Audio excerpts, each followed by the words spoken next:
साध संगत जी बड़े प्यार से कहना, धन निरंकार जी।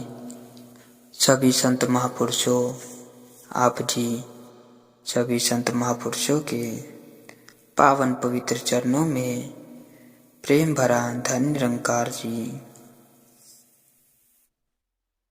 साध संगत जी, अगर कोई भिखारी किसी के घर पर जाकर दरवाजे को खटखटाएगा ही नहीं तो घर का मालिक उसे कैसे कुछ दे सकता है।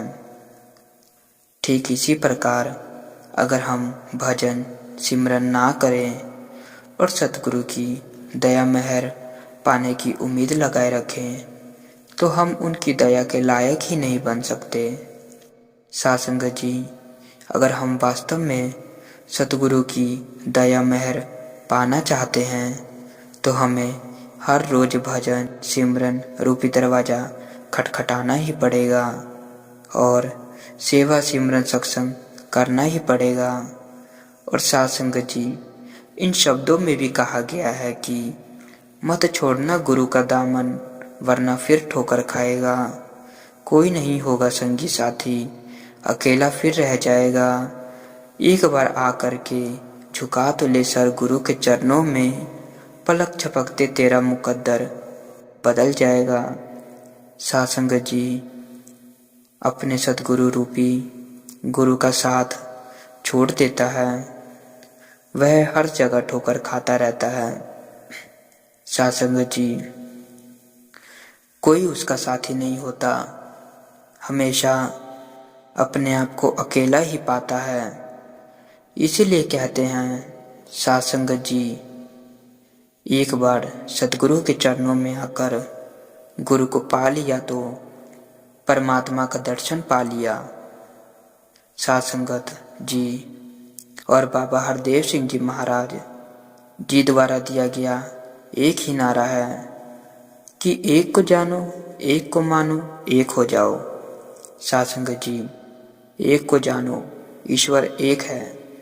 इसके अनेकों नाम हैं, जैसे ईश्वर, भगवान, प्रभु, परमात्मा, गॉड, अल्लाह, अकाल पुरख, निरंकार आदि अनेकों नाम हैं इसके। समय के सतगुरु ने इसका नाम निरंकार रखा है। वैसे तो बेनाम अनाम है। इसका निरंकार का स्वरूप सर्वव्यापी, सर्वशक्तिमान, असीम, अनंत, निर्लेप, निष्पाप, प्रकृति से परे, परम पुरख, अक्षर कभी नष्ट ना होने वाला, जो शास्त्र से काटा नहीं जा सकता। अग्नि इसे जला नहीं सकती, जल इसे गीला नहीं कर सकती और ना ही वायु इसे सुखा सकता है। साध संगत जी, यह है असली निरंकार, इसकी पहचान, कहे अवतार, यही है सब कुछ। इसको ही कहते हैं निरंकार।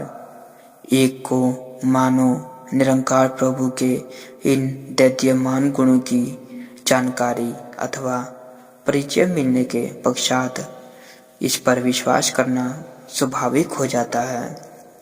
तू ही निरंकार विश्वास, निरंकार प्रभु की इस पहचान से जीव की आगे की यात्रा अर्थात एक हो जाओ की अवस्था प्रशस्त हो जाती है।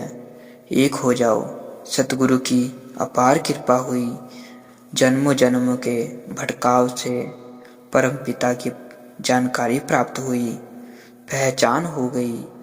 अब सर्व प्रकार के बंधनों से छुटकारा मिलना है। अब इससे एकमिक होने की अवस्था को प्राप्त होना है। गुरु ज्ञान द्वारा इस निरंकार को जाना है, पहचाना है। इससे एकमिक होना ही असल में इसको पाना है। सतगुरु माता सुदीक्षा जी महाराज हम सब बच्चों पर कृपा करना, आपके नक्शे कदम पर चलकर सत्य का प्रचार प्रसार अपने नेक शुभ दिव्य कर्मों से करें। सतगुरु माता जी जैसा आप चाहते हैं वैसा जीवन बन जाए। दास और समय ना लेते हुए इन्हीं वचनों से आप सभी महापुरुषों से आज्ञा लेगा और कोई ऐसे वचन बोल गए हों तो आप सभी महापुरुषों के दिल को ठेस पहुंची हो तो दास को नादान बालक समझकर माफ कर देना। इसी तरह हर रोज सेवा सिमरन सत्संग से जुड़े रहने के लिए और नए नए विचार सुनने के लिए दास के चैनल को सब्सक्राइब कर लेना। दास इन्हीं वचनों से आप सभी महापुरुषों से आज्ञा लेगा। साथ संगत जी बड़े प्यार से कहना, धन्य निरंकार जी।